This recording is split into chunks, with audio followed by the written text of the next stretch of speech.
Lesson number 5, April 23rd to 29th. All Nations and Babel. Sabbath afternoon, April 23rd.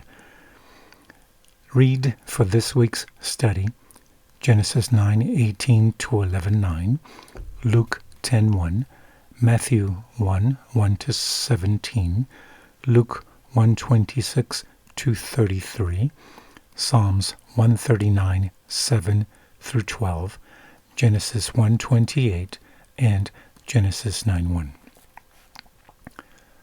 Memory text. Therefore, its name is called Babel, because there the Lord confused the language of all the earth, and from there the Lord scattered them abroad over the face of all the earth. Genesis 11:9.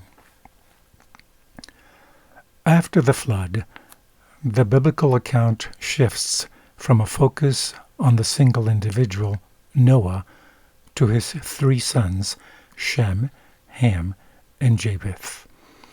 The particular attention on Ham, the father of Canaan, Genesis 10:6 and 15, introduces the idea of Canaan, the promised land, Genesis 12:5, in anticipation of Abraham, whose blessing will go to all nations, Genesis 12:3. However, the line is broken by the Tower of Babel, Genesis 11:1 to 9. Once again, God's plans for humankind are disrupted. What was supposed to be a blessing, the birth of all nations, becomes another occasion for another curse. The nations unite in order to try to take God's place. God responds in judgment on them, and through the resulting confusion, the people get scattered throughout the world, Genesis 11:8, thus fulfilling God's original plan to fill the earth, Genesis 9:1.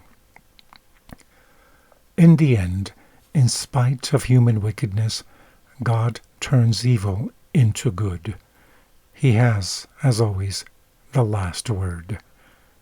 The curse of Ham in his father's tent, Genesis 9:21 to 22, and the curse of the confused nations at the Tower of Babel, Genesis 11:9, will eventually be turned into a blessing for the nations.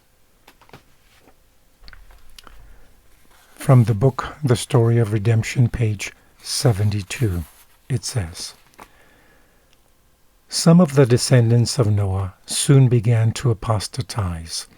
A portion followed the example of Noah and obeyed God's commandments. Others were unbelieving and rebellious, and even these did not believe alike in regard to the flood. Some disbelieved in the existence of God, and in their own minds accounted for the flood from natural causes. Others believed that God existed and that he destroyed the antediluvian race by a flood, and their feelings, like Cain's, rose in rebellion against God because he destroyed the people from the earth and cursed the earth the third time by a flood. Those who were enemies of God felt daily reproved by the righteous conversation and godly lives of those who loved, obeyed, and exalted God.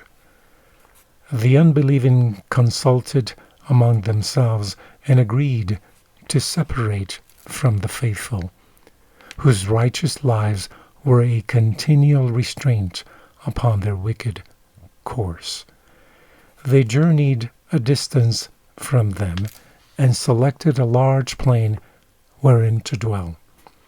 They built them a city, and then conceived the idea of building a large tower to reach unto the clouds, that they might dwell together in the city and tower, and be no more scattered.